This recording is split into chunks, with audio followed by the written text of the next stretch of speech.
আসসালামু আলাইকুম। আমন্ত্রণ জানাচ্ছি জাগো স্পোর্টসে। আপনাদের সাথে আছি আমি মমতাজ শাহিন রুম্পা। শুরুতেই জানিয়ে দিব আপডেটগুলো। যে কারণে কলকাতা নাইট রাইডার্সে খেলতে চান রিশাদ। বিসিবি জোড়াতালি দিয়ে চলছে ক্রীড়া উপদেষ্টার বিস্ফোরক মন্তব্য। হাথুরুর চর নিয়ে এতদিন পরে মুখ খুললেন নাসুম। লজ্জাজনক ক্রিকেট খেলছে পাকিস্তান, খুব পাকিস্তানি ক্রিকেটারের। রঞ্জিতের 7 উইকেট নিয়ে অস্ট্রেলিয়ার বিমানে উঠছেন শামি। শুনছিলেন শিরোনাম, এবারে বিস্তারিত। কলকাতা নাইট রাইডার্সে খেলতে চান রিশাদ। আইপিএল এর অষ্টাদশ আসর মাঠে গড়াবে আগামী বছরের এপ্রিলে। তার আগে হচ্ছে মেগা নিলাম। আগামী 24-25 নভেম্বর সৌদি আরবের জেদ্দায় অনুষ্ঠিত হবে এই নিলাম, যেখানে নাম উঠছে 12 বাংলাদেশি ক্রিকেটারের। তার মধ্যে আছে লেগ স্পিনার রিশাদ হোসেনের নাম। নিলাম থেকে এবার তাকে কোনো না ফ্রাঞ্চাইজি দলে নেবে এই বিষয়ে আত্মবিশ্বাসী তিনি।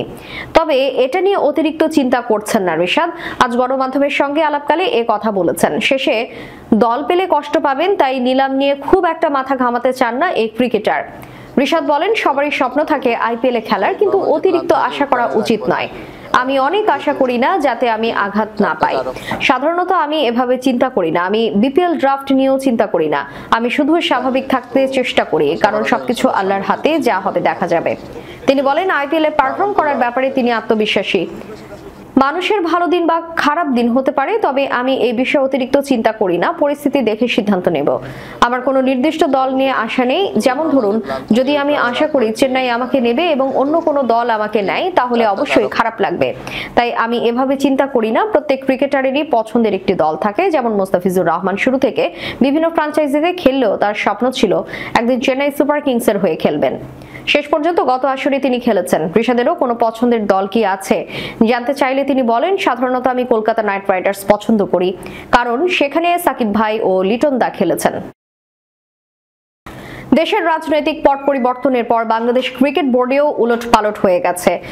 অজ্ঞাতবাসে চলে গেছেন সাবেক সভাপতি নাজমুল হাসান পাপন সহ অনেক পরিচালক। নতুন সভাপতি ফারুক আহমেদকে তাই স্বল্প লোকবল নিয়ে কাজ চালাতে হচ্ছে। বিষয়টি নজর এড়ায়নি ক্রীড়া উপদেষ্টা আসিফ মাহমুদ সজীব ভুইয়ার। রোববার সকালে 100 দিনের কার্যক্রম নিয়ে সচিবালয়ে আয়োজিত সংবাদ সম্মেলনে এক প্রশ্নের জবাবে আসিফ মাহমুদ বলেন, বিসিবি জোড়াতালি দিয়ে চলছে। নতুন পরিচালক নিয়োগের মাধ্যমে স্থবিরতা কাটানোর চেষ্টা চলছে। এছাড়া প্রতিটি ফেডারেশনের জবাবদিহি নিশ্চিতে প্রতি বছর কার্যক্রমের রিপোর্ট ও অডিট রিপোর্ট দেয়া হবে। কেউ যদি দুর্নীতি করে সেটাও খতিয়ে দেখা হবে। তবে ফুটবল সহ বেশ কিছু ফেডারেশন স্বায়ত্তশাসিত, তাই সেখানে সরকারের হস্তক্ষেপের সুযোগ নেই। কোন দেশের সরকার চাইলেই বিসিবিতে পরিচালক নিয়োগ দিতে পারে না। এক্ষেত্রে আইসিসির বাধ্যবাধকতা আছে। ফুটবল ফেডারেশনের ক্ষেত্রেও তাই। তবে কিছু ফেডারেশনের পুনর্গঠন প্রক্রিয়া চলমান আছে বলেও জানান আসিফ মাহমুদ। বিভিন্ন কমিটি নিয়ে যে অভিযোগ আছে তা খতিয়ে দেখে ব্যবস্থা নেওয়া হচ্ছে। যেখানে স্থবিরতা আছে সেখানে নতুন কমিটি করে সংকট সমাধানের চেষ্টা করা হচ্ছে। হাথুরুর চর নিয়ে এতদিন পর মুখ খুললেন নাসুম। ডেইলি সানকে দেওয়া এক সাক্ষাৎকারে তিনি এসব বিষয়ে কথা বলেছেন। যেখানে ভারত বিশ্বকাপে ঘটে যাওয়া প্রসঙ্গটি নিয়ে প্রশ্ন করা হলেও তিনি বিষয়টি এড়িয়ে যান। বিশ্বকাপের পর আপনি দলে ছিলেন না, কি ঘটেছিল তখন? এমন প্রশ্নের জবাবে নাসুম বলেন, আমি বিশ্বকাপে কোনো উইকেট পাইনি এবং খারাপ পারফর্ম করেছিলাম, এ কারণে দল থেকে বাদ পড়ি। বিষয়টি মেনে নিয়েছিলাম এবং নিজেকে তৈরি করতে থাকি। বিশ্বকাপের পর আমি অনেক সমস্যার সম্মুখীন হয়েছি, তবে প্রিমিয়ার লিগে 4 ম্যাচে উইকেট শূন্য থাকার পর আমি ছন্দে ফিরে আসি। এরপর বিভিন্ন ঘরোয়া টুর্নামেন্টেও ভালো পারফর্ম করি। হাতুরু সিংহের সঙ্গে শারীরিক লাঞ্ছনা প্রসঙ্গে জানতে চাইলে নাসুম বলেন, এই বিষয়ে আমি কথা বলতে চাই না। আমি আল্লাহর উপর সব ছেড়ে দিয়েছিলাম। আল্লাহ আমাকে ফিরিয়ে এনেছেন। অতীত নিয়ে ভাবি না, সামনের দিকে এগিয়ে যেতে চাই। সেই ঘটনা নিয়ে কিছু না বললেও 1 বছর আড়ালে ছিলেন তিনি। তারপর বছর ঘুরতেই দারুণভাবে ফিরে এলেন। কিভাবে সম্ভব হলো এই বিষয়ে জানতে চাইলে নাসুম বলেন, ফিরে আসা বড় ব্যাপার নয়, গুরুত্বপূর্ণ হলো এই ফেরার সময় আমি কি করতে পেরেছি। গত 1 বছর আমি অনুশীলন চালিয়ে গেছি। টাইগার্স ক্যাম্পে যোগ দিয়েছিলাম, যদিও জন্ডিসের কারণে শুরুতে যুক্ত হতে পারিনি। এই সময় আমি আশা করেছিলাম যে এ দলে সুযোগ পাবো, কিন্তু তা হয়নি। হতাশ না হয়ে আমি কঠোর পরিশ্রম চালিয়ে যাই। নাসুম যোগ করেন, সবচেয়ে বড় মানসিক সাপোর্ট পেয়েছি আমার পরামর্শক ইমন ভাইয়ের কাছ থেকে। তিনি সবসময় আমাকে এগিয়ে যেতে উৎসাহ দিয়েছেন। তবে এটাও বলতে হবে, বিসিবি আমাকে পুরোপুরি ছেটে ফেলে দেয়নি। ক্যাম্পে রাখা মানে তারা আমাকে নজরদারিতে রেখেছিল।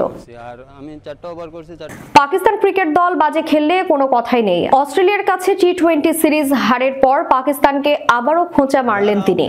প্রথম ম্যাচ হেরে যাওয়ায় গতকাল সিডনিতে দ্বিতীয় টি-20 ম্যাচটি ছিল পাকিস্তানের জন্য সিরিজে টিকে থাকার ম্যাচ। কিন্তু অস্ট্রেলিয়া 147 রান করার পরও পাকিস্তান ম্যাচটা হেরে গেছে 13 রানে।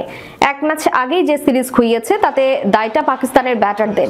প্রথম 10 ওভারে 4 উইকেটে করেছে 44 রান, মেরেছে কেবল এক বাউন্ডারি। সিরিজে হেরে যাওয়া পাকিস্তানকে নিয়ে শেষাত্মক মন্তব্য করতে বিন্দুমাত্র দেরি করেননি শাহজাদ। 32 বছর বয়সী পাকিস্তানি ব্যাটার নিজের অফিসিয়াল এক্স হ্যান্ডেলে গতকাল লিখেছেন, প্রথম 10 ওভারে কোনো বাউন্ডারি নেই, এভাবে ম্যাচ জয়ের চিন্তা করছেন? আমরা অতীতেই আটকে আছি। বর্তমান অস্ট্রেলিয়া দলের সঙ্গে লজ্জাজনক পারফর্ম করলো পাকিস্তান। 148 রানের লক্ষ্যে নেমে পাকিস্তানি অধিনায়ক মোহাম্মদ রিজওয়ান ওপেনিং এ নেমেও আশানুরূপ খেলতে পারেননি। 26 বলে 1 চারে 16 রানের ইনিংসকে চাইলে ওয়ান ডে এমনকি টেস্টও বলা যেতে পারে। আরেক ওপেনার বাবর আজম করেছেন 3 রান, 3-এ নেমে সাহিবজাদা ফারহান করেছেন 5 রান, 4-এ নেমে উসমান খান 38 বলে 52 রান করলেও সেটা পাকিস্তানের জয়ের জন্য যে যথেষ্ট ছিল না ম্যাচ শেষেই বোঝা গেছে। রিজওয়ানের সমালোচনার পাশাপাশি পাকিস্তানের ব্যাটিং অর্ডারেও পরিবর্তন চান শাহজাদ। এক্সে তিনি লিখেছেন, 26 বলে 16 রান, অধিনায়ক হিসেবে রিজওয়ান তুমি এটা করতে পারো না, আমাদের টপ অর্ডারে পরিবর্তন দরকার। এই পাকিস্তান দলে বোলারদের জন্য কাজটা কঠিন। আরো একটা ম্যাচ হারলো পাকিস্তান। হোবার্টে আগামীকাল বেলা 2টায় সিরিজের তৃতীয় টি-20তে মুখোমুখি হবে অস্ট্রেলিয়া পাকিস্তান। 22 বছর পর অস্ট্রেলিয়ার মাঠে অস্ট্রেলিয়ার বিপক্ষে ওয়ানডে সিরিজ পাকিস্তান জিতেছে এবার, সেটাও এসেছে রিজওয়ানের নেতৃত্বে। তাও 3 ম্যাচের ওয়ানডে সিরিজের প্রথম ম্যাচ হারের পর 2-1 ব্যবধানে জিতল পাকিস্তানিরা। 1 বছর পর ক্রিকেটে ফিরেই চমক দেখালেন মোহাম্মদ শামি। ভারতের ঘরোয়া প্রথম শ্রেণীর ক্রিকেট প্রতিযোগিতা রঞ্জি ট্রফিতে ফেরার ম্যাচে 7 উইকেট শিকার করলেন ডানহাতি পেসার। শামির দুর্দান্ত পারফরম্যান্স নজর কেড়েছে ভারতীয় ক্রিকেট নিয়ন্ত্রক সংস্থা কর্মকর্তাদের। বেঙ্গলের হয়ে মধ্যপ্রদেশের বিপক্ষে 43.2 ওভার বল করে 7 উইকেট দখলে নেন শামি। এতে 11 রানের জয় পায় বেঙ্গল। 13 থেকে 16 নভেম্বরের ওই ম্যাচের পর ভারতীয় গণমাধ্যম দৈনিক ভাস্কর দাবি করেছে, শামির পারফরম্যান্সে সন্তুষ্ট বোর্ড কর্তারা। তাকে অস্ট্রেলিয়া সফরে পাঠানোর প্রস্তুতিও নিচ্ছে তারা। আগামী 22 নভেম্বর থেকে শুরু হতে যাওয়া বর্ডার গাভাস্কার ট্রফি খেলতে দলের সঙ্গে যোগ দিতে পারেন ডানহাতি পেসার। গতকাল শনিবার দ্বিতীয় সন্তানের বাবা হচ্ছেন রোহিত শর্মা। ভারতীয় অধিনায়ক এখনো দলের সঙ্গে যোগ দেননি, ভারতেই আছেন। প্রতিবেদনের ভাস্কর বলেছেন, রোহিতের সঙ্গে অস্ট্রেলিয়ার বিমানে চড়তে পারেন শামি।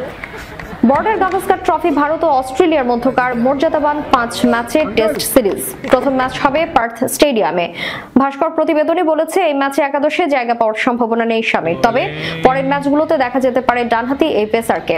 2023 সালের বিশ্বকাপে বল হাতে আগুন ঝরিয়েছেন শামি। 7 ম্যাচ খেলে হয়েছিলেন আসরের সর্বোচ্চ উইকেট শিকারী। এর আগে এক বিশ্বকাপে এত বেশি উইকেট শিকারের ছিল না কোনো ভারতীয় বোলারের। 2011 বিশ্বকাপে সর্বোচ্চ 11 উইকেট নিয়েছিলেন বাঁহাতি পেসার জহির খান। শেষ করার পূর্বে সংবাদ শিরোনামগুলো জানিয়ে দিব আরো একবার। যে কারণে কলকাতা নাইট রাইডার্সে খেলতে চান রিশাদ। বিসিবি জোড়াতালি দিয়ে চলছে ক্রীড়া উপদেষ্টার বিস্ফোরক মন্তব্য। হাথুরুর চড় নিয়ে এতদিন পরে মুখ খুললেন নাসুম। লজ্জাজনক ক্রিকেট খেলছে পাকিস্তান, খুব পাকিস্তানি ক্রিকেটারের। রঞ্জিতের 7 উইকেট নিয়ে অস্ট্রেলিয়ার বিমানে উঠছেন শামি। এতক্ষণ আমাদের সাথে থাকার জন্য ধন্যবাদ। আল্লাহ হাফেজ।